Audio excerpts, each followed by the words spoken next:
They beat him until his face was unrecognizable. They drove iron through his wrists and feet.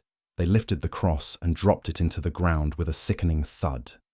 And then, 3 hours later, Jesus of Nazareth was dead. But death wasn't the end of the story. What happened next would shatter every assumption about power, victory, and what it means to be truly alive. This isn't mythology. This isn't legend passed down through generations until truth blurred into fiction. This is history, documented, witnessed, and so explosive that it turned terrified followers into people willing to die rather than deny what they saw. Let's walk through it. Every brutal detail, every impossible moment, because the tomb was empty and nobody, not then, not now, has ever explained it away. It was Friday, the 6th hour, around noon by our reckoning. The sky went dark, not the natural dimming of sunset, but an unscheduled blackness that swallowed Jerusalem whole. Witnesses across the ancient world recorded this darkness. Thallus, a 1st century historian, mentioned it. Phlegon of Tralles documented an eclipse and earthquake in Judea during this exact period. The darkness wasn't poetic language, it was observable fact. On Golgotha, the place of the skull, 3 crosses stood against that unnatural sky. 2 thieves hung beside Jesus, gasping for air as crucifixion slowly suffocated them. Crucifixion killed through asphyxiation. The victim's weight pulled down on the arms, collapsing the chest cavity, making each breath a battle. To inhale, they had to push up on the nails in their feet, scraping their shredded back against rough wood. Exhale, collapse. Inhale, push up in agony. Repeat until the body simply gave out. Jesus spoke 7 times from the cross. Short phrases, each one costing him immeasurable pain. Father, forgive them. Today you will be with me in paradise. Woman, behold your son. Then, as the darkness deepened, a cry that echoed across centuries. My God, why have you forsaken me? This wasn't despair. It was Psalm 22, a messianic prophecy written 1,000 years earlier that described crucifixion in precise detail before crucifixion was even invented. They pierced my hands and my feet. I can count all my bones.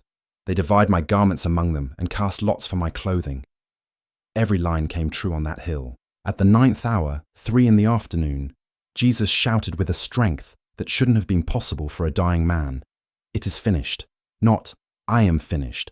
The Greek word is tetelestai. It means paid in full, completed, accomplished.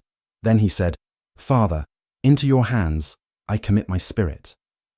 And he died. The moment he did, the veil in the temple tore from top to bottom. This wasn't a curtain you could rip by hand. It was 60 feet tall, 4 inches thick, woven so tightly that tradition said horses couldn't pull it apart. It separated the Holy of Holies, where God's presence dwelt, from the rest of the temple. Only the high priest entered once a year. And now it was torn, not from bottom to top as human hands would tear it, but top to bottom. God ripped it open. The earth shook. Tombs broke open. Matthew records that bodies of saints who had died were raised and appeared to many in Jerusalem after Jesus' resurrection. The centurion who had supervised the execution, a Roman soldier who had watched countless men die, looked at the darkness, felt the earthquake, saw how Jesus died, and said words he never thought he'd say. Truly this man was the Son of God. Joseph of Arimathea went to Pilate that evening. He was a member of the Sanhedrin, the council that had condemned Jesus. But secretly he'd been a follower. Now he risked everything by asking for the body. Pilate was surprised Jesus was already dead. Crucifixion usually took days. He confirmed it with the centurion, then released the body to Joseph. Joseph brought fine linen. Nicodemus, another secret follower, brought 75 pounds of myrrh and aloes. They took Jesus' body down from the cross and carried it to a garden nearby. Joseph owned a new tomb there, carved fresh from a rock, never used. They wrapped the body in linen with the spices according to Jewish burial custom. It wasn't embalming, it was preservation and honor. Then they rolled a massive stone across the entrance. These weren't small stones. Archaeologists have found first-century tombstones weighing between 1 and 2 tons, set in sloped tracks so gravity helped seal them, but made opening them nearly impossible without multiple men. This tomb was closed, Jesus was inside, and the Sabbath was beginning. Everything stopped. Saturday was silence. The disciples were scattered, hiding, broken. Peter had denied Jesus 3 times. The others had fled when he was arrested. Their leader was dead, their hope crushed, their future erased. They weren't planning a resurrection story. They were planning to survive. But the chief priests and Pharisees weren't resting. They went to Pilate with a problem. "Sir, we remember how that deceiver said while he was still alive, 'After 3 days I will rise.' Therefore order the tomb to be made secure until the 3rd day, lest his disciples go and steal him away and tell the people, 'He has risen from the dead.'" Think about what they just admitted. They called Jesus a deceiver, but they took his prediction seriously enough to post guards. They didn't believe he'd rise, but they feared his followers might fake it. Pilate gave them a guard of soldiers and told them to make it as secure as they knew how. So they did. They sealed the stone, likely with a Roman cord stretched across it, and fastened with wax stamped with Pilate's seal. Breaking that seal meant death. Then they posted guards. Matthew says they made it as secure as they could. Roman guards didn't fall asleep on duty. The penalty was execution. These men knew if that body disappeared, their lives were over. The tomb was sealed. The guards were watching. The body was wrapped and lying in darkness. Saturday ended. Sunday began. And then, just before dawn, something happened that would split history in 2. The earth shook again. Not like Friday's earthquake. This was different. An angel descended, appearance like lightning, clothing white as snow. The guards saw him and shook, falling like dead men. The angel rolled back the stone, not to let Jesus out, to let the witnesses in, because the tomb was already empty. Mary Magdalene came first. Dawn hadn't fully broken. The Sabbath had just ended. She brought more spices, planning to complete the burial preparation they'd rushed through Friday evening. She wasn't expecting resurrection. She was expecting a corpse. When she arrived, the stone was already rolled away. The tomb stood open. Her first thought wasn't miracle. It was theft. She ran to find Peter and John. "They've taken the Lord out of the tomb, and we don't know where they've laid him." Both disciples sprinted to the garden. John arrived first, but stopped at the entrance, looking in. Peter, true to character, didn't hesitate. He went straight inside. What they saw stopped them cold. The linen wrappings were still there, lying in place, but collapsed. Empty. And the face cloth, the piece that had covered Jesus' head, wasn't with the other wrappings. It was folded separately, set aside with care. This detail matters more than you might think. Grave robbers don't unwrap bodies. They don't fold anything. They grab and run. But this scene looked like someone had simply passed through the cloth, leaving it undisturbed, then carefully arranged the head covering before leaving. John saw and believed. Not fully understanding yet, but believing something impossible had happened. They left, stunned, confused, trying to process what their eyes had just shown them. Mary stayed behind. She stood outside the tomb, weeping. When she finally looked inside, she saw 2 angels in white, sitting where Jesus' body had been, one at the head, one at the feet. "Woman, why are you weeping?" "They've taken away my Lord, and I don't know where they've laid him." She turned around and saw someone standing there. Through her tears, she assumed he was the gardener. Maybe he'd moved the body. Maybe he knew where Jesus was. "Sir, if you've carried him away, tell me where you've laid him. and I will take him away. One word, her name. Mary! She knew that voice. She spun around. Rabboni! Teacher. Jesus told her not to cling to him. He hadn't yet ascended to the Father, but he gave her a message for the disciples.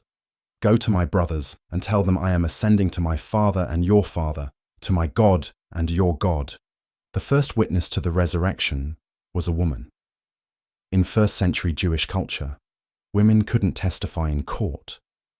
Their testimony wasn't considered legally valid. Yet God chose a woman to be the first evangelist of the resurrection. That detail isn't accidental. That same day, 2 disciples walked toward Emmaus, a village 7 miles from Jerusalem. They were discussing everything that had happened, trying to make sense of the crucifixion, the reports from the tomb, the confusion. A stranger joined them on the road. What are you discussing as you walk? They stopped, looking sad. One of them, Cleopas, answered, Are you the only visitor to Jerusalem who doesn't know the things that have happened there in these days? What things? They told him everything. Jesus of Nazareth, a prophet, mighty in deed and word. How the chief priests delivered him to be condemned to death. How he was crucified. How they'd hoped he was the one to redeem Israel. But it had been 3 days now. How some women from their group had gone to the tomb early and found it empty. Seen angels who said he was alive. How others went and confirmed the tomb was empty, but him they did not see.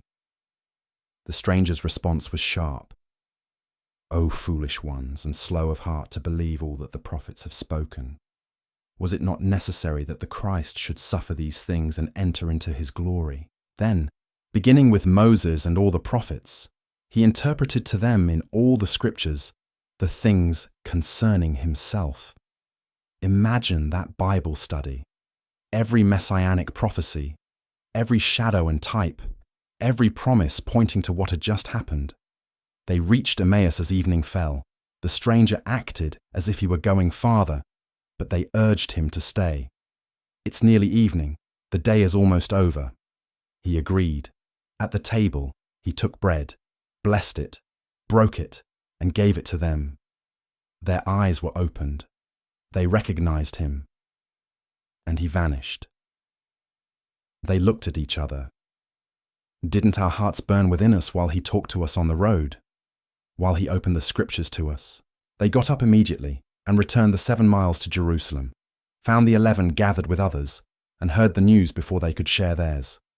The Lord has risen indeed and has appeared to Simon. Then they told what had happened on the road. While they were still speaking, Jesus himself stood among them. They startled, terrified, thinking they saw a spirit. Why are you troubled? Why do doubts arise in your hearts? See my hands and my feet, that it is I myself. Touch me and see. A spirit doesn't have flesh and bones, as you see that I have. He showed them his hands and his feet. The nail marks were there. The wounds were real. They still couldn't fully believe it.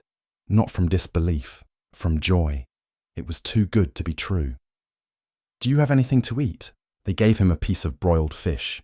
He took it and ate it in front of them. Spirits don't eat. Bodies do. This wasn't a vision. This wasn't a ghost. This was resurrection. Then he opened their minds to understand the scriptures, showing them everything written about him in the law of Moses, the prophets, and the Psalms had to be fulfilled. Thus it is written that the Christ should suffer and on the 3rd day rise from the dead, and that repentance for the forgiveness of sins should be proclaimed in his name to all nations, beginning from Jerusalem. Thomas wasn't there that night. When the others told him they'd seen the Lord, he refused to believe. Unless I see in his hands the mark of the nails, and place my finger into the mark of the nails, and place my hand into his side, I will never believe. 8 days later, they were together again. This time, Thomas was with them. The doors were locked. Jesus appeared standing among them. Peace be with you. Then he looked at Thomas. Put your finger here and see my hands. Put out your hand and place it in my side. Don't disbelieve, but believe." Thomas didn't need to touch. He fell to his knees. "My Lord and my God." Jesus smiled. "Have you believed because you have seen me? Blessed are those who have not seen and yet have believed." That blessing echoes forward through 2,000 years, to every generation after. To you reading this now, you haven't seen the empty tomb. You haven't touched the scars. But the testimony stands. The witnesses spoke. The story spread. The tomb remained empty. And the question still hangs in the air, demanding an answer. What happened that Sunday morning? Either the greatest lie ever told, or the most important truth in human history. There's no middle ground. The resurrection of Jesus Christ isn't a metaphor. It's a claim about physical reality.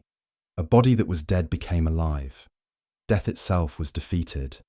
And if that's true, everything changes. The guards ran back to the city and told the chief priests everything. The religious leaders didn't deny the tomb was empty. They couldn't.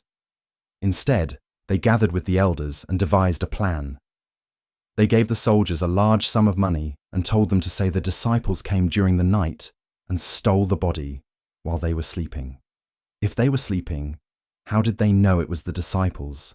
And if they admitted to sleeping on duty, why weren't they executed as Roman law demanded? The story was ridiculous, but it was all they had. 2,000 years later, the tomb is still empty. Nobody has ever produced a body. Nobody has ever explained how a group of terrified, scattered fishermen suddenly became bold enough to face torture and execution for a story they knew was a lie. People die for things they believe are true. People don't die for things they know are false. The resurrection isn't a comfortable story. It's a confrontation. It forces a choice. If Jesus stayed dead, he was a teacher, a martyr, maybe even a prophet, inspiring, but ultimately powerless against the grave. But if he rose, if death couldn't hold him, then every word he spoke carries the weight of eternity. Every claim he